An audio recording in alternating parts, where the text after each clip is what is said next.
மீண்டும் என்னுடைய நன்றிகள். கடைசியா ஒரே ஒரு விஷயம், விடுதலை சிறுத்தைகள் தலைவர் திரு தோல் திருமாவளவன் அவர்கள்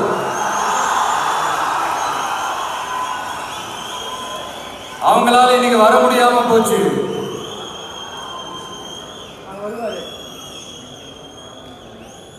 அம்பேத்கர் அவர்களுடைய புத்தக வெளியீட்டு விழாவிற்கு கூட அவரால் கலந்துக்க முடியாத அளவிற்கு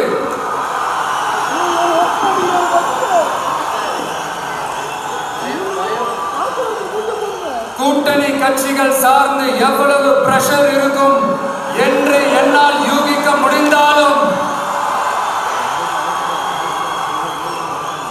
நான் இப்ப சொல்றேன், அவருடைய மனசு முழுக்க முழுக்க இன்னைக்கு நம்மளோட தான் இருக்கு. நன்றி, வணக்கம்.